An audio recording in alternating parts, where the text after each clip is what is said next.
Hello there, I'm Koios, the Rōnin BeatMaker, and welcome to Lounge Ronin.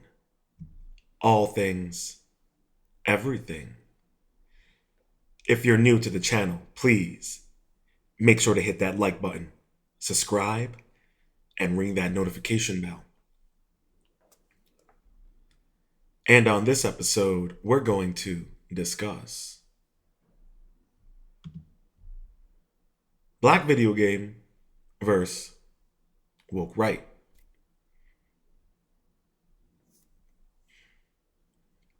Now, we're going to be focusing particularly on one person here in particular, as you see in the thumbnail. And I've noticed from this particular YouTuber and video game woke right pop culture commentator, he particularly does not like games that feature Black individuals. So I figured we'd break down his recent race complaints and see what all the fuss is about.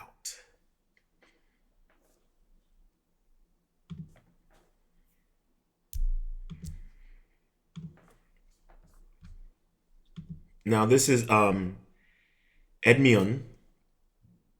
Like I said, he's a pop culture commentator or woke right pop culture commentator for video games, and he's recently been championed on like Yellow Flash and all these various woke right pop culture commentators discussing this whole DEI and wokeification of video games and Black people in video games. But here he says, fun fact, not only is this a Sweet Baby game, its original pitch was altered by Kim Belair, the co-founder of Sweet Baby Inc. The team behind this game was not okay with the change in direction, and it led to many devs leaving. This game was simply changed for DEI purposes. Shoulder shrug. So this is the game. The game is called South by Midnight. Now, I don't know if you noticed anything about this game.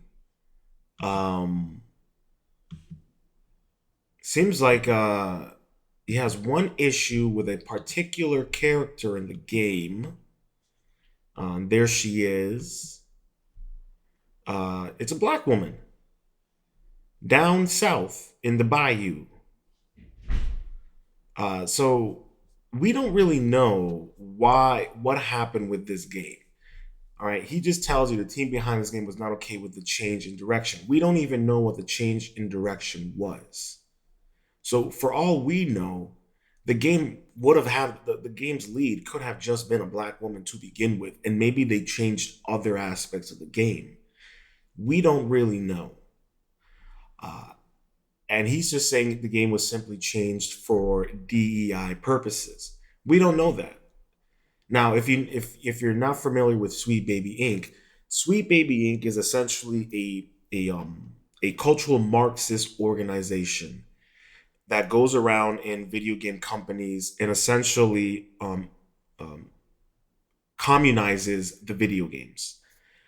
So if you were someone who was hyped for the Suicides Kill the Justice League and you saw how that whole scenario played out,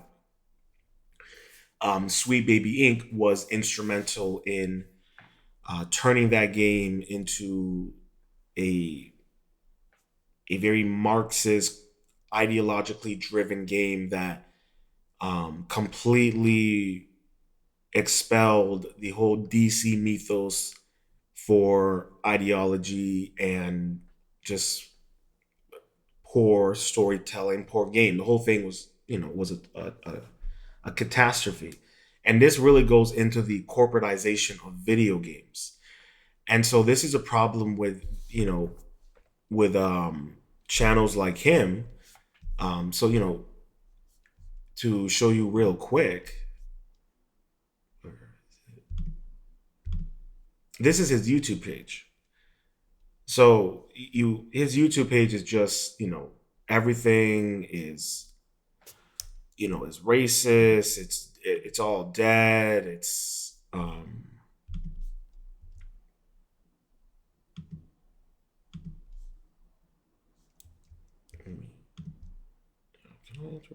no. Okay.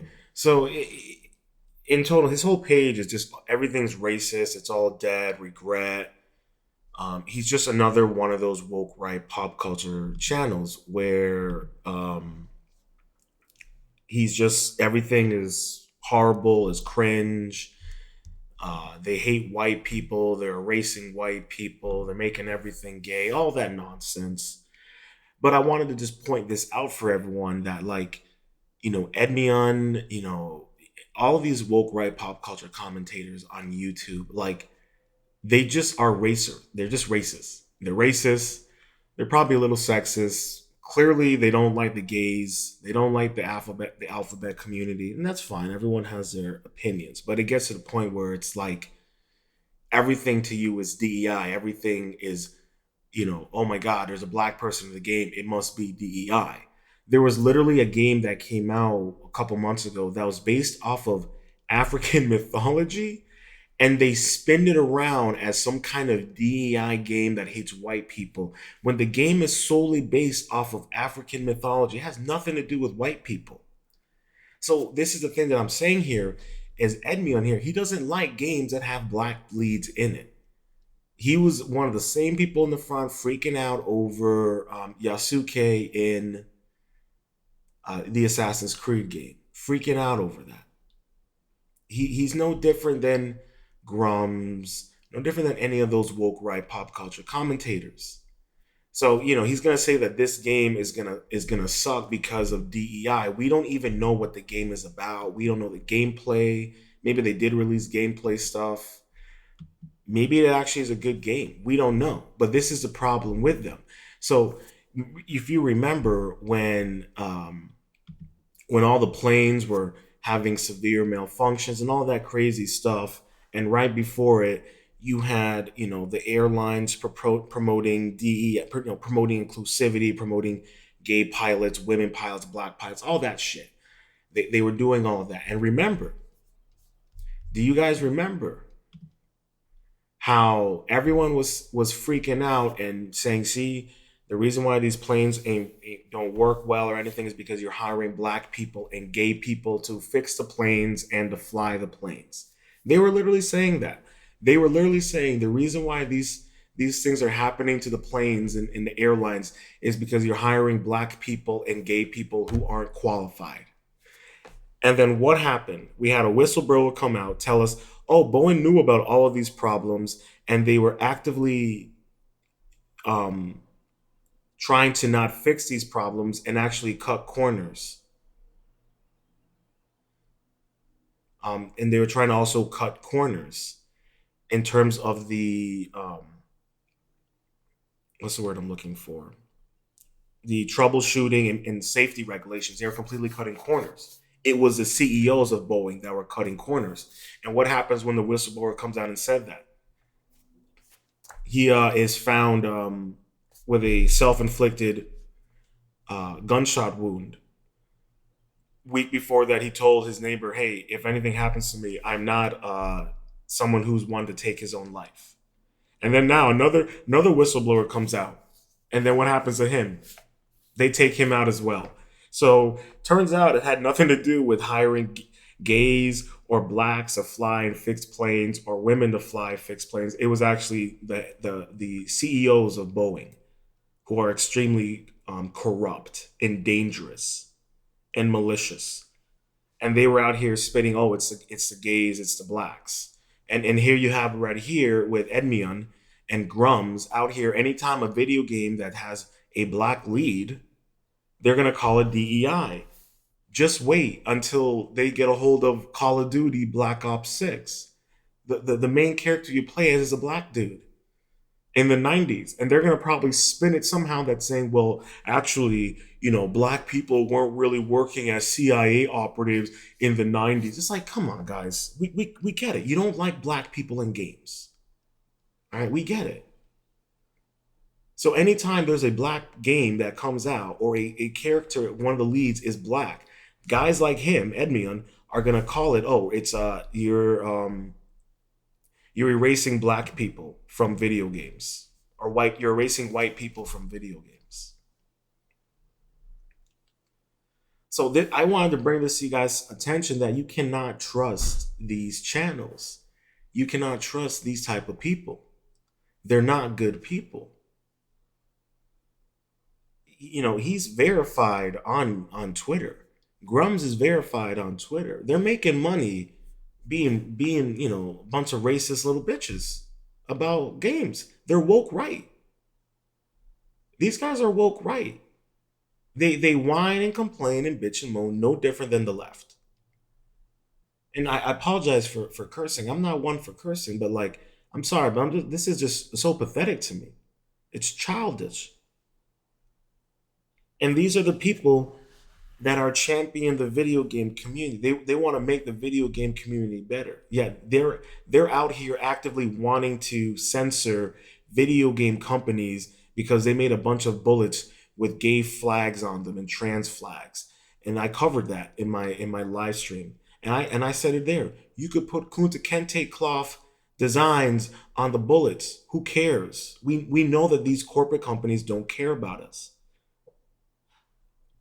And that's why I find it hilarious that these guys out here are like are complaining about these AAA games and they're race baiting, gender baiting, gender baiting, virtue signaling, trying to profit off of people, and they're complaining about it. Yet the exact same time they're like, don't buy their games, don't buy their games. Okay then, quit bitching about the game. Make up your mind. So this I just want people to be aware, these type of cats, they're not genuine people, they're not authentic people. They don't like black people in games. They just don't. The game could have nothing to do with white people. It could be a game based off of African mythology, like there was a game that came out recently and they made it all about race. A black game, an African game about African mythology, had nothing to do with white people. And the woke right, the white people of the woke right, made it all about them and calling it racist. So people like this guy Edmion Grums, all of them. Don't be showing your support to them because they're not genuine people. They're authentic. They're inauthentic. They're just grifters, and they're not and of the worst kind. Okay, because they actually like to inflame and divide the community and call everything racist. Oh, they don't like white people in the video games anymore. All this stuff. It's getting tiresome. So I just wanted to bring this to your attention. Don't support these people. If you want to, fine, that's of your own volition, but I really highly recommend, if you want to support them when they are on the right side of something that actually genuinely makes sense and actually affects the community as a whole. But when they start doing their race baiting, their gender grifting, their cultural grifting, their history grifting, since apparently they're also history buffs, call them out on it because they're just manipulating you. They're domesticating your belief system into their own, and their own belief system isn't genuine, isn't authentic, and it just makes them money. You don't need to do that to yourself. Don't allow them to exploit you in such a manner. It's disgusting. I hope you enjoyed this episode of Lounge Ronin. All things, everything. If you've made it this far, please make sure to hit that like button, subscribe, and ring that notification bell. And until next time, stay positive, stay focused, stay true, and much love.